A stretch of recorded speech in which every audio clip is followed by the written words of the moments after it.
I have seen things fly that are not earthly, and I suppose that they are from other dimensional planes or other worlds. I definitely had more than enough anomalous experiences to know that these things are real and they're just another part of the universe. And if you look on the History Channel, Discovery Channel, you'll see programs all the time about unidentified flying objects, all the time. For a while, I was one of those people who were like, why don't they just come out and tell the world? Why don't they just come out and tell the public? There's a reason. People really don't want the realities altered. As I was walking up, I kept looking through his trees, because he had a bunch of trees in the front area blocking view of his house. And I looked up, and then I noticed the lights started moving. And then I was sitting there still trying to peer through the trees, and I started backing up towards the center of the road because it was just coming right up and over. And then it started raising up, and I think it got maybe 300 to 500 feet. That's my estimate. And I didn't realize how big this thing was. I was just looking at the light, and then the next thing I remember was it came directly above me. And then I'm sitting there looking up at this thing. It had no sound, no nothing, and then it shoots on a different set of lights that goes all the way around it. And that's when I realized I was looking at something not that was this big, but something that spanned from that spot way over to that spot. I talked to the farmer probably about a week later, and one of the details, by the way, of what had happened there is when it shut on, or when it turned on those triangular graded lights, all the farm animals went completely ballistic. They went insane. So I went there and asked him, I said, did you notice anything, slightly out of the ordinary around 12:30 at night? And he said, yeah, well, my animals were going crazy. And I said, well, kind of talked with him about it, and he had a discussion, and he goes, well, nothing surprises me. I've seen that stuff around here before. The military itself got involved in the situation. They circled my home quite frequently. Here we go again. Different spot. Very low. There you go. Right there you go. Very low. Black military helicopter. They just keep coming and coming and coming. And then would park black SUVs outside the back of my house and sit there for hours, take off. Sometimes they would actually follow me and my girlfriend, to locations and stuff like that. We actually kind of got used to it after about a half a year.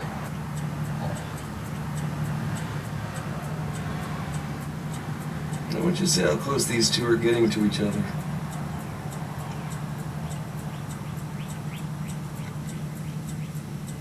See that? That's strange. Right there. Then you go over here a little bit. And we got one right there.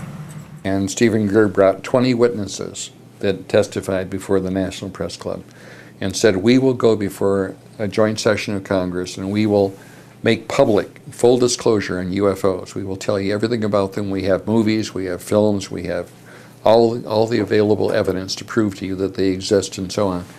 And we want to do that now. And you know what happened? Just shortly thereafter, 9/11 happened. There were already like 75 senators and congressmen that had signed up. We want this to occur. We're going to make it happen. Full disclosure now. And as soon as 9/11 happened, everybody forgot all about flying saucers. We had somebody to hate in common. Have you investigated whether that was a put-up job, 9/11? That's fascinating. You got to look into that too. There are cover-ups going on. I understand why there's cover-ups going on. The majority of at least Americans are stupid. If they thought that something, this was tried out back in the 30s, Orson Welles. He read the H.G. Wells' novel over the airwaves and people flipped. He didn't know how to explain it because he didn't have a cosmology that included understanding life from other worlds and visiting, and what are we going to do about this? And the other thing is, there was a strong suspicion that these might be Russian craft. Maybe the Russians knew more than we did. As far as the crafts go, they came probably in every shape and size that you could think of. The biggest one I ever saw was probably about the size of Bill Armstrong Stadium, and I saw that up close, and there was slight interaction there.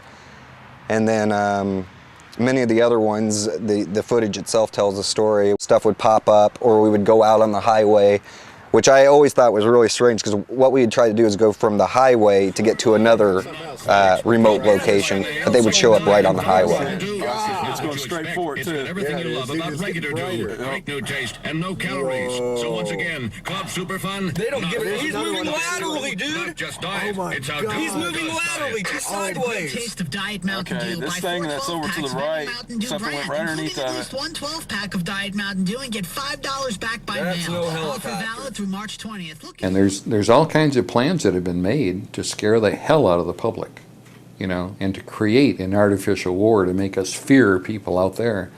Why? Because it makes it very convenient to establish a one world government. If you frighten the hell out of everybody, then you can make everybody do what you want them to, coalesce them.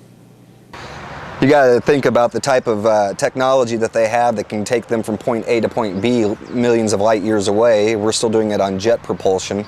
They're doing it on anti-gravity energy waves. Look at it in that perspective. Those guys, and all they are is a stronger, more developed civilization than we are. We're working our ways up to those paths as it is right now. There's life from other places. They figured out energy systems that we have not figured out. You know, I think one of the biggest times that we were seeing UFO activity in America is during the 1950s, during the Cold War, when we were working with the atomic bomb, all sorts of other things. They started coming down. They were checking that stuff out. One time, John called somebody and said, "There's 23 UFOs hovering over the nuclear reactor. Hurry over here with your camera," you know.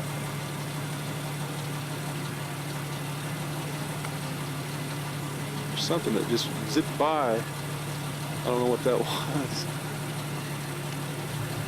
Well, there's a man in town that I had the privilege of knowing, and his name was John, and he's kind of famous. He was harassed by the government. He had a family, and he had a lot of friends who had the same experiences too. So, but John was like, to me, a UFO magnet. He remembers being abducted about 3 or 4 times, and he had like implants according to him, and he would take a baby monitor and it would go off. He consciously recalls one event where he was down at a place we call the farm, and it was like snowing out, and he was filming UFOs because these things would appear and he wanted to understand what they were, and his window went down. He was like paralyzed. While he was filming, something on the camera, like a red corkscrew beam, went into his arm. And you can see it on the film or through his window. And he's got more films of like lights in the sky or UFOs than I know of.